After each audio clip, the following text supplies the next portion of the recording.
Well, Sam, it's been a up and down start in terms of the Premiership, but European Champions Cup action this weekend. La Rochelle, huge game.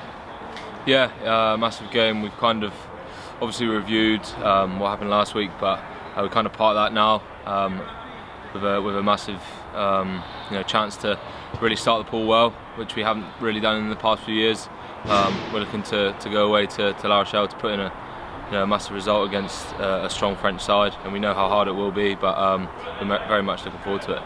You will have done your homework on them. You won't know a huge amount like you would say necessarily English teams, but one thing you will know, unbeaten at home they are. Yeah, pretty much every French team are very good at home.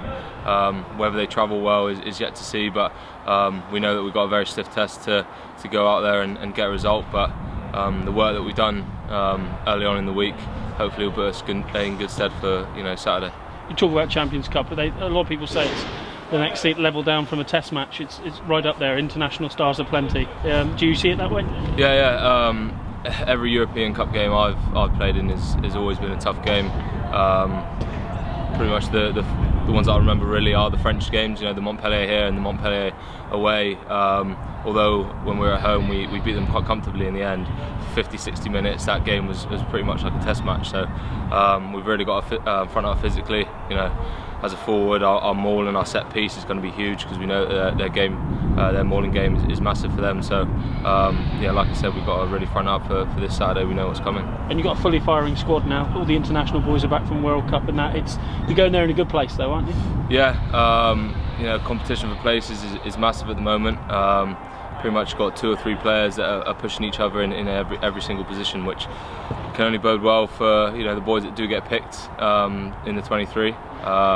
And today was a prime example of that. The training today was pretty much nearly full on, which sounds pretty tough, but it does get us ready for Saturday.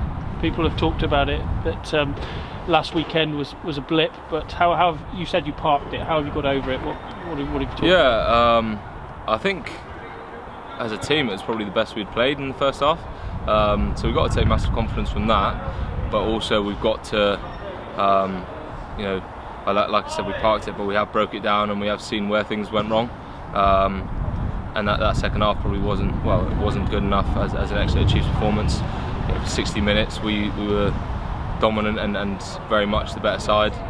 Bristol then turned it on with we had a yellow card, but we've got to go through these situations and play a lot better and manage the game better than we did. But yeah, like I said, we have parked that now, and hopefully we'll have a big reaction for Saturday. When you look back over the years, Simo, you've been here long enough now. We've had some hell of performances in Europe. Some real big results. Yeah. You talked about Montpellier, Ospreys here, yeah. Munster even last year in defeat. They were big performances. You've got to do it more consistent. Exactly, yeah. We can talk about these games, but they were pretty much one-off games. We never backed them up the following week. So it's a bit of a cliche, we focus on one game at a time, but this week we'll focus on La Rochelle and then hopefully get the win there. And then obviously we want to back it up with a big win the week after, following with Glasgow.